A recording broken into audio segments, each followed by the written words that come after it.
Voici une question qui nous est parvenue de Lyon, en France, et elle va comme ceci. Lors de l'enlèvement, les chrétiens de l'Ancienne Alliance et de la Nouvelle Alliance ressusciteront-ils en même temps? Et la réponse est non. Ils ne ressusciteront pas en même temps. Et voici pourquoi. Tout d'abord, je dois vous dire qu'il y a beaucoup de confusion concernant les résurrections. Et la pensée populaire, c'est qu'il n'y aura qu'une seule résurrection. Tout le monde va ressusciter en même temps. Et c'est comme si Dieu va séparer les bons des méchants. Les bons iront au ciel, les méchants en enfer. Mais ce n'est pas du tout comme cela que la parole de Dieu nous parle de la résurrection ou des résurrections. Parce qu'en fait, il y aura deux résurrections.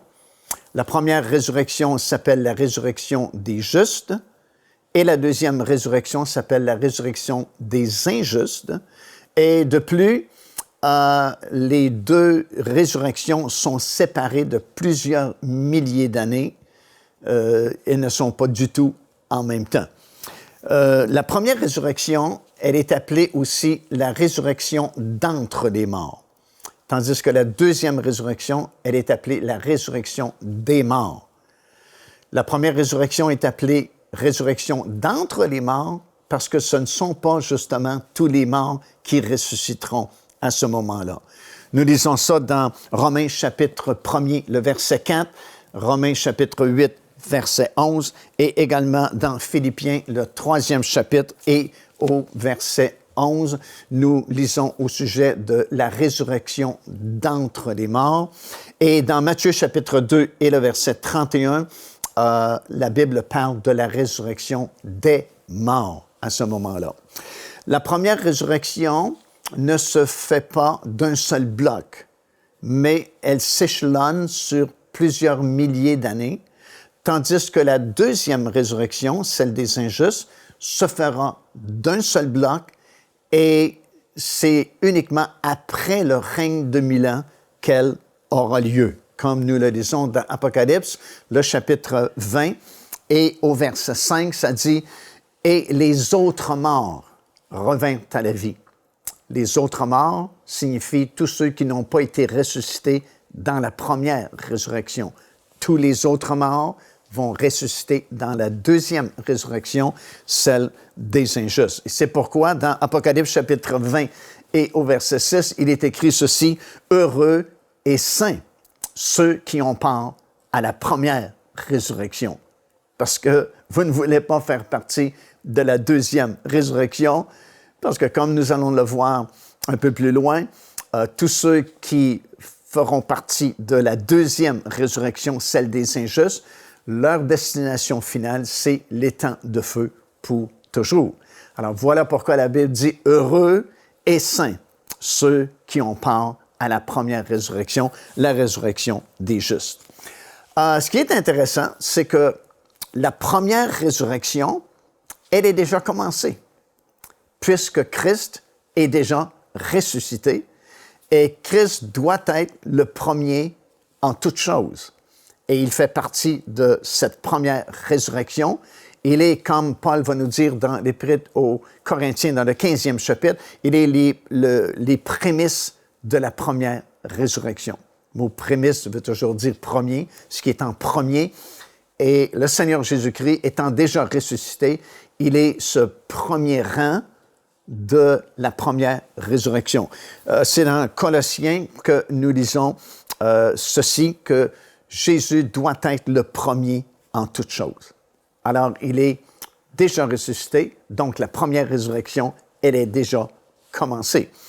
Ce qui est intéressant, c'est qu'il y a déjà un deuxième rang de cette première résurrection qui est déjà pensé, puisque la Bible dit, et c'est dans Matthieu, le chapitre 27 et les versets 52-53, qu'après la résurrection du Seigneur Jésus-Christ, plusieurs saints de l'Ancien Testament ont été ressuscités. Alors, vous avez ici un deuxième groupe, un deuxième rang de la première résurrection qui est déjà passé. Et je dois vous souligner ceci parce que c'est un passage que je vais vous citer qui est vraiment très vital pour bien comprendre la question des résurrections. Et c'est l'enseignement que l'apôtre Paul va donner aux Corinthiens dans le 15e chapitre de son épître. Et le 15e chapitre de l'épître aux Corinthiens est vraiment un chapitre vraiment très riche d'informations, de renseignements concernant les résurrections et la vie également future.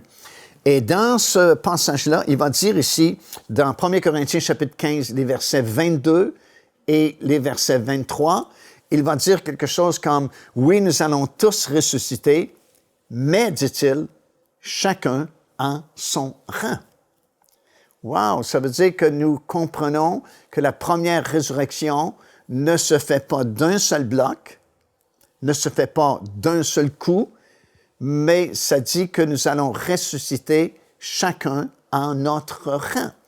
Donc, tous les enfants de Dieu ne ressusciteront pas en même temps parce que chaque personne appartient à un groupe différent. Et l'enseignement de l'apôtre Paul, c'est que oui, nous allons tous ressusciter, encore une fois, mais chacun en son rang. Christ est le premier rang, et c'est déjà passé parce que Christ est ressuscité.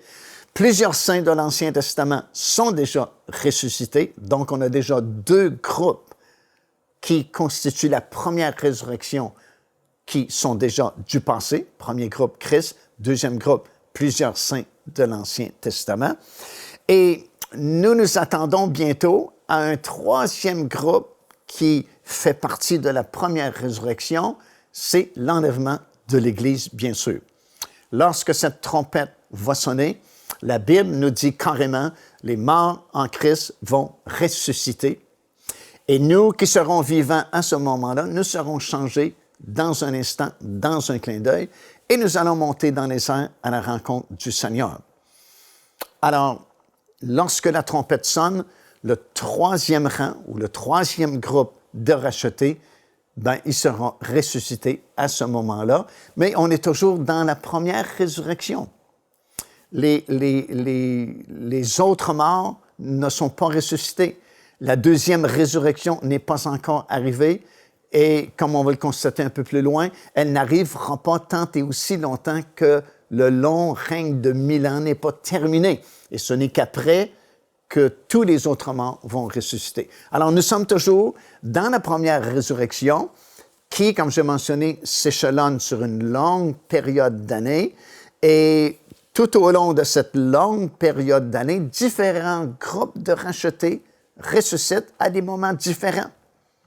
Comme Christ est déjà ressuscité, plusieurs saints de l'Ancien Testament sont déjà ressuscités. Et le troisième groupe, qui n'est pas encore ressuscité, mais qui fait partie de la première résurrection, sera ressuscité au moment où la trompette sonnera et que ce sera le moment de l'enlèvement de l'Église. Alors, tous les morts en Christ qui font partie de ce groupe-là seront ressuscités à ce moment-là. Et nous, c'est une sorte de résurrection parce que nous serons changés dans un instant, un clin d'œil, montés à la rencontre du Seigneur Jésus-Christ. Alors, Christ est le premier rang, comme on l'a mentionné, parce qu'il doit être le premier en tout. Le deuxième rang, ce sont les plusieurs saints de l'Ancien Testament mentionnés dans Matthieu chapitre 27 et les versets 52 et 53. Pourquoi est-ce qu'il est dit plusieurs saints sont ressuscités plutôt que tous les saints? Pourquoi est-ce que tous les saints de l'Ancien Testament ne sont pas ressuscités tout de suite après la résurrection du Seigneur Jésus-Christ? Pour respecter le principe des prémices que Dieu lui-même a établi au tout début, alors qu'il a libéré son peuple hors d'Égypte pour le conduire dans le pays de Canaan. Et ça, c'est également très important à comprendre si nous voulons bien comprendre les résurrections. En fait, lorsque le peuple criait à Dieu pour être libéré, délivré d'Égypte, Dieu a suscité, comme nous savons, un homme, Moïse, qui a permis au peuple juif de sortir d'Égypte en direction du pays de Canaan, le pays que Dieu leur avait promis. Et à peine sortis d'Égypte, en fait, c'est 50 jours plus tard, Ils se sont retrouvés à la montagne du Sinaï et Dieu a donné ses instructions à son peuple, a donné la loi pour le peuple et a donné à son peuple un cours intensif en agriculture. Parce qu'en Égypte, les Israéliens n'étaient pas des agriculteurs, ne connaissaient rien à la terre, puisque c'était des faiseurs de briques.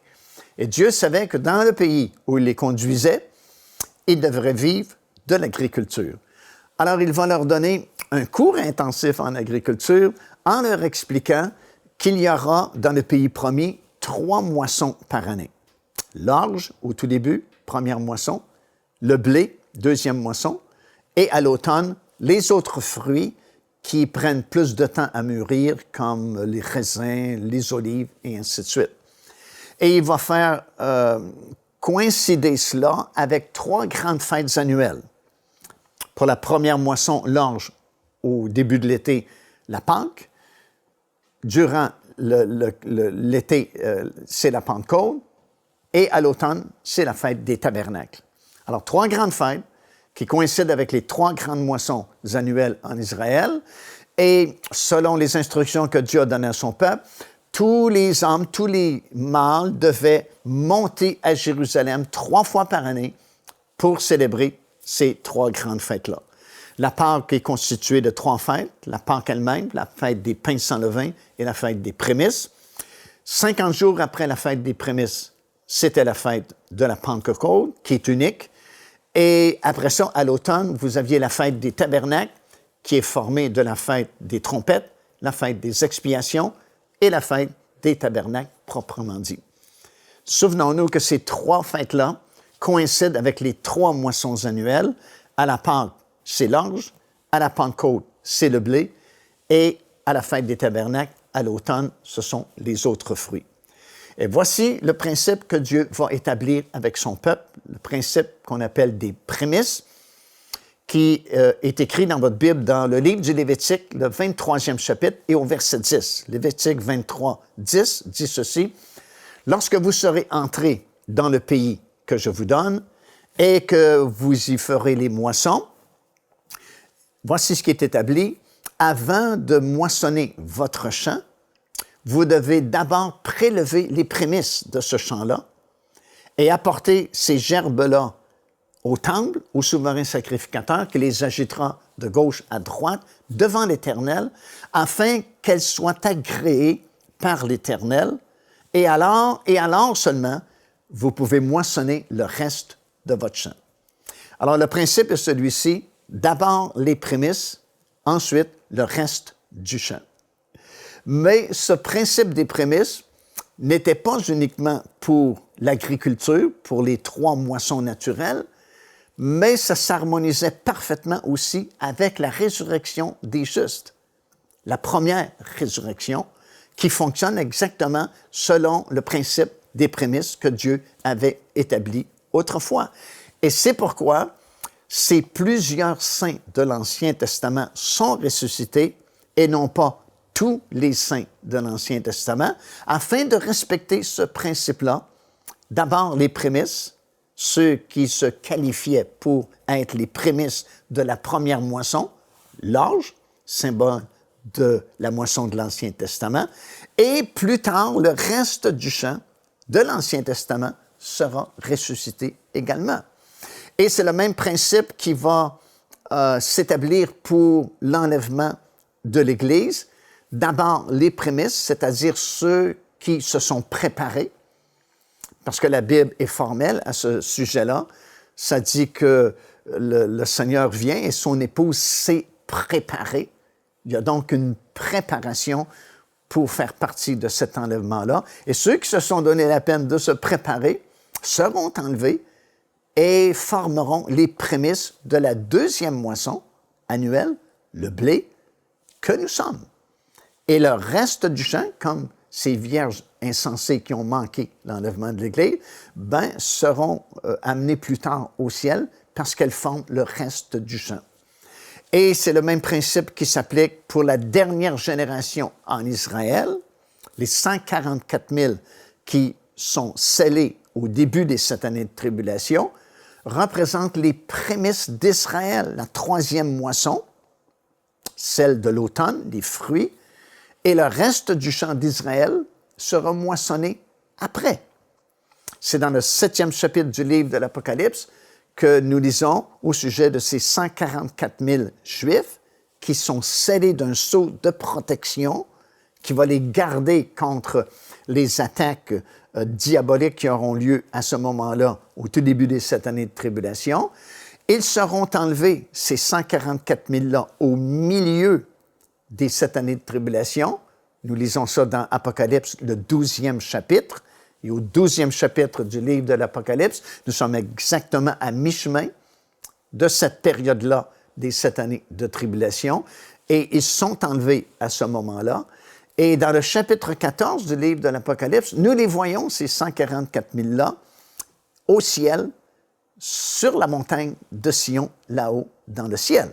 Alors, ça respecte le principe des prémices. 144 000 d'abord sont enlevés et le reste du champ d'Israël ne viendra qu'à la fin des 7 années de tribulation. Au moment où le Seigneur va revenir et poser ses pieds sur le sommet de la montagne des Oliviers qui est en face de Jérusalem, l'apôtre Paul va nous dire dans Romains, le chapitre 11 et le verset 26, qu'à ce moment-là, lorsque le Seigneur reviendra sur la terre, tout Israël sera sauvé. Alors, tout le reste du champ sera sauvé à la fin complètement des 7 années de tribulation, mais les prémices, plutôt, ont été déjà enlevées afin de respecter ce principe-là des prémices que Dieu lui-même a établi. Alors, voilà la raison pour laquelle il n'est pas écrit tous les saints de l'Ancien Testament ont été ressuscités après la résurrection de Jésus, mais simplement plusieurs saints de l'Ancien Testament ont été ressuscités. Il faut toujours faire attention aux petits détails de la parole de Dieu, parce que chaque mot a vraiment son importance et il n'est pas là, encore une fois, par hasard. C'est très précis, la parole du Seigneur. Et quand c'est écrit plusieurs, ce n'est pas la totalité, c'est simplement plusieurs afin de respecter justement ce principe-là. Alors, on a déjà Christ qui est le premier rang de la première résurrection qui est déjà passé. Deuxième rang, plusieurs saints de l'Ancien Testament qui deviennent des prémices de l'Ancien Testament. Troisième rang, ça nous concerne, l'Église, quand cette trompette va sonner, plusieurs saints du Nouveau Testament seront enlevés. Nous devenons les prémices de la deuxième moisson, la moisson de blé, la moisson de l'Église. Et plus tard, il y aura cette troisième et dernière moisson, alors que le reste d'Israël sera sauvé. Mais d'abord, les 144 000 ont été enlevés pour respecter encore une fois les prémices, le principe des prémices. Alors, les plusieurs saints de l'Ancien Testament sont considérés prémices. Les plusieurs saints du Nouveau Testament sont considérés prémices également. Et les 144 000 d'Israël sont considérés également prémices. D'ailleurs, dans Apocalypse chapitre 14, c'est écrit de cette façon-là dans votre Bible. Ce sont les prémices d'Israël. Donc, les prémices sont enlevées au tout début. Le reste du champ suivra plus tard. Après ce troisième rang de la première résurrection, il y aura un quatrième rang mentionné dans Apocalypse chapitre 7, la grande foule qui arrive au ciel, constitue le quatrième rang de la première résurrection, la résurrection des justes, qui sera suivi d'un cinquième rang, justement les 144 000 qui seront enlevés au milieu des 7 années de tribulation, et ce sera suivi d'un sixième rang, la moisson de la terre. Nous lisons à la fin des 7 années de tribulation, juste avant la bataille d'Armageddon, qu'un ange va prêcher l'Évangile à la population mondiale avec beaucoup de résultats, puisque des centaines de milliers de personnes se convertiront, accepteront le Seigneur Jésus-Christ, et ça s'appelle dans votre Bible la moisson de la terre, et nous les retrouvons déjà au ciel, debout dans la mer de cristal, devant le trône de Dieu. Alors, ils ont accepté le Seigneur Jésus-Christ à la suite de la prédication de cet ange, ont été mis à mort par le système de l'Antéchrist qui régnera sur cette planète à ce moment-là, mais sont déjà au ciel, ressuscités, debout dans la mer de cristal, devant le trône de Dieu, et ils forment un 5e rang de cette première résurrection. Puis, finalement, il y a un 7e plutôt, et dernier rang qui forme la première résurrection. Et ce sont les âmes de ceux qui ont été décapités au début des 7 années de tribulation et un peu tout le long de ces 7 années de tribulation. La Bible dit dans le livre de l'Apocalypse, chapitre 20 et verset 4, lorsque le Seigneur Jésus-Christ revient à la fin de ces 7 années-là, Jean a dit qu'il a vu les âmes de ceux qui avaient été décapités. Ils revinrent à la vie et régnèrent avec Christ pendant 1000 ans. Alors, c'est le 7e et dernier rang qui compose la première résurrection. Dès le moment où les âmes de ceux qui ont été décapités reviennent à la vie, c'est terminé. La première résurrection, elle est complète désormais. Elle a débuté il y a très longtemps par la résurrection du Seigneur Jésus-Christ et différents rangs des rachetés ont été ressuscités durant cette longue période. Et à la toute fin, c'est le 7e et dernier rang. Ce sont les dernières personnes à être ressuscitées, les âmes de ceux qui ont été décapités dans cette première résurrection. Puis après ça, ce sera le règne de 1000 ans qui va débuter, un règne de paix, de justice, d'équité, de prospérité pour tout le monde. Et Satan est lié pendant cette longue période-là du règne de 1000 ans. Et à la fin du règne de 1000 ans, le ciel se déroule comme un livre et la Bible dit la terre va s'enfuir pour être rénovée par le feu. Et dans le vide, parce qu'il n'y a plus de firmament en haut, puis il n'y a plus de terre ici-bas, c'est comme si on est dans l'espace, c'est vide, il y a ce grand trône blanc qui apparaît dans Apocalypse chapitre 20. Et là, la Bible dit, Jean dit, « Et je vis tous les autres morts. » Qui sont les autres morts? Tous ceux qui n'ont pas été ressuscités dans l'un ou l'autre de ces 7 rangs-là qui composent la première résurrection. Alors, si vous êtes un enfant de Dieu, si vous êtes juste avec le Seigneur, un juste, vous devez être ressuscité dans l'un ou l'autre de ces nombreux rangs qui composent la première résurrection. Sinon, vous faites partie des autres morts qui ne ressusciteront qu'à la fin du règne de 1000 ans. Et là, c'est pas du tout agréable parce que ces gens-là vont comparaître devant le grand trône blanc. Et la Bible dit, wow, il y a des livres qui seront ouverts à ce moment-là pour juger ces personnes-là. Il y a différents livres. Il y en a un qui contient toutes les pensées secrètes des êtres humains. Un autre livre contient toutes les paroles inutiles que les hommes auront proférées. Ça doit être un gros livre parce qu'il y a beaucoup de paroles inutiles qui sont proférées par les humains.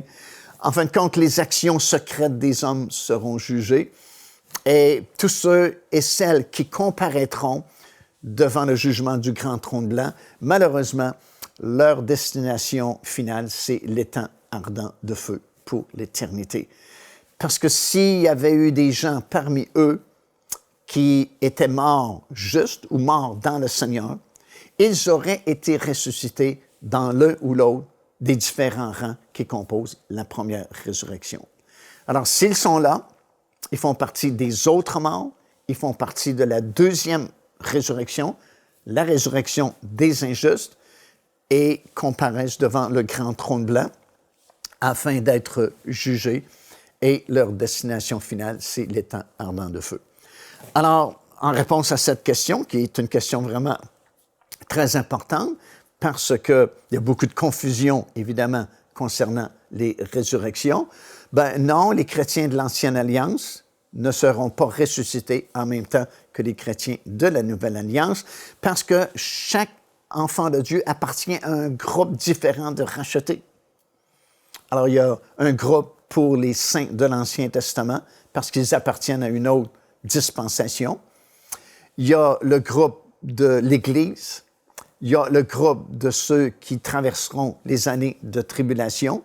Et en fait, comme je viens de mentionner, il y a 7 rangs qui composent la première résurrection, qui s'échelonne, comme j'ai mentionné, sur plusieurs milliers d'années en fin de compte, puisque Christ a fait plus de 2000 ans maintenant qu'il est ressuscité. Et le dernier rang de cette première résurrection ne se fera qu'après le retour du Seigneur Jésus-Christ sur cette terre. Alors, il faut vraiment s'assurer de faire partie de la première résurrection parce que la deuxième résurrection n'est pas vraiment intéressante et elle ne se produira pas tant et aussi longtemps que le règne de 1000 ans ne sera pas terminé. Alors, c'est pas demain, la veille, où cette deuxième résurrection va se produire parce qu'on est au moment où on fait cet enregistrement encore ici sur la terre. L'enlèvement de l'Église n'a pas eu lieu encore et il doit y avoir, après l'enlèvement de l'Église, quelques années de tribulation où les jugements de Dieu vont tomber sur cette terre. Il y a cet Antéchrist qui doit paraître et former son gouvernement mondial avec sa religion mondiale et son système économique et financier mondial. Puis, il y a le retour du Seigneur, il y a l'ouverture du règne de 1000 ans, il y a ce règne-là lui-même qui, comme on le sait, va durer 1000 ans. Et ce n'est qu'après cela que les cieux se déroulent comme un livre, la terre s'enfuit pour être rénovée par le feu, et que finalement, la deuxième résurrection aura lieu. Et comme j'ai mentionné au tout début de cette réponse, elle se fait d'un seul bloc, d'un seul coup. Tous les autres morts vont ressusciter à ce moment-là pour comparaître devant le jugement du grand trône blanc. Il ne faut pas confondre le jugement du grand trône blanc avec le tribunal de Christ. Le tribunal de Christ, c'est pour les enfants de Dieu, non pas pour être jugé pour savoir si on va au ciel ou si on ne va pas au ciel, parce qu'on est déjà au ciel, mais c'est plutôt pour nos récompenses, pour les règnes à venir, les autorités que nous partagerons, la gloire que nous partagerons avec le Seigneur. Alors, ce n'est pas du tout le jugement du grand trône blanc. Celui-ci est réservé uniquement pour tous les autres morts. Deuxième résurrection, la résurrection des injustes qui se produira à la fin complètement du règne de 1000 ans. Nous espérons que cette émission vous a béni. Si vous aussi vous avez une question biblique sans réponse, envoyez-la nous par email à pasteurjeunequestion@enseigne-moi.com.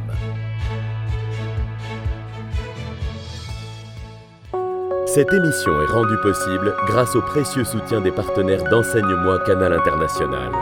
Retrouvez tous nos programmes sur emcitv.com.